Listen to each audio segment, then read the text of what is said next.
Welcome viewers, আমি আরফিন। আপনারা দেখছেন অ্যাপারেন্টলি আরফিন ইউটিউব চ্যানেল।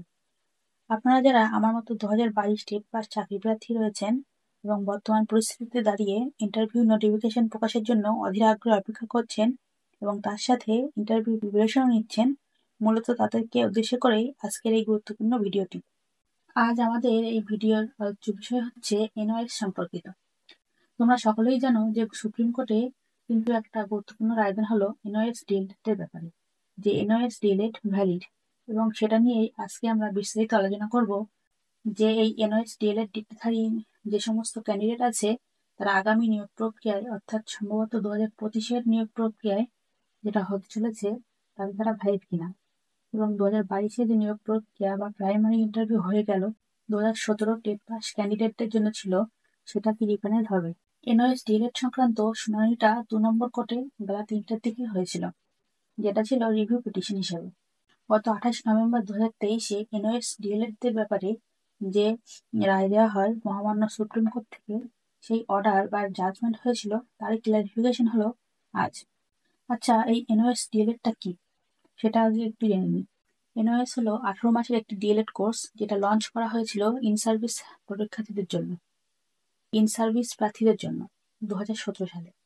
2017 সালে 18 মাসে এই কোর্সটি লঞ্চ করা হয় একবারের জন্যই, এবং শুধুমাত্র ইন সার্ভিসদের জন্যই, কোনো ফ্রেশার্স ক্যান্ডিডেট জন্য নয়, শুধুমাত্র ইন সার্ভিসদের জন্যই।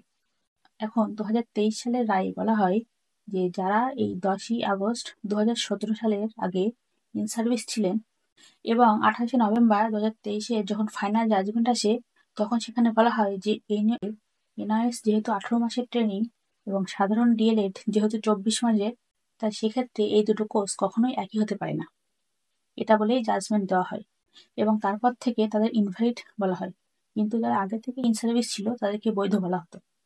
এবং এর পরিপ্রেক্ষিতে সেই সময় আমাদের পশ্চিমবঙ্গে যে অনগোয়িং রিক্রুটমেন্ট প্রসেস চলছিল, ইন্টারভিউ প্রসেস, অর্থাৎ 2017 টেট পাস ক্যান্ডিডেট জন্য যে নিয়োগ পরীক্ষা চলছিল, সেখান থেকে এনআইএস ডিএলএড-দের ইনভ্যালিড হিসেবে গণ্য করা হয় এবং তাদেরকে রিক্রুটমেন্ট প্রসেসে অংশগ্রহণ করতে দেওয়া হয় না।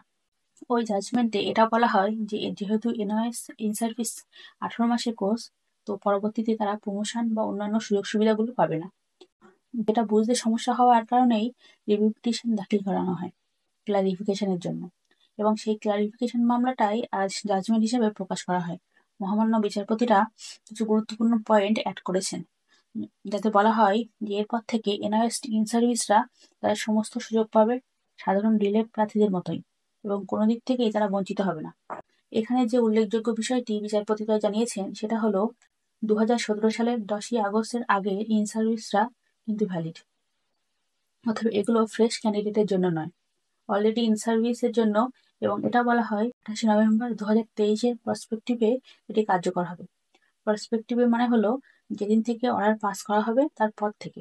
এখন সবচেয়ে গুরুত্বপূর্ণ যেটা আলোচ্য বিষয়, সেটা হলো 2017 সালের টেট পাস ক্যান্ডিডেটদের জন্য যেটা 2022 সালের নিয়োগ প্রক্রিয়া বা ইন্টারভিউ প্রক্রিয়া চলছিল, সেখানে এই 2023 সালের 18 নভেম্বর রায়ের বা অর্ডারের প্রেক্ষিতে এনওএস ডিএলএড ক্যান্ডিডেটদেরকে বাদ দেওয়া হয়।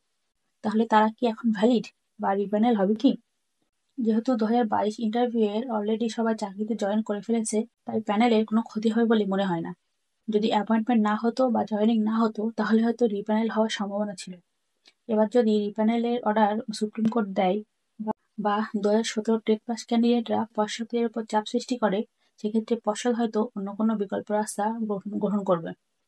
এবার আসি এই রায়ের আসন্ন নিয়োগের উপর প্রভাব নিয়ে, অর্থাৎ 2022 টেট পাস ক্যান্ডিডেটদের জন্য 2025-এ নিয়োগের যে বিজ্ঞপ্তি বা ইন্টারভিউ প্রক্রিয়া হতে পারে বলে শোনা যাচ্ছে, তাতে এনওএস ডিএলএডরা ভ্যালিড হয়ে গেল এবং তারা এই নিয়োগ প্রক্রিয়ায় অংশগ্রহণ করতে পারবে।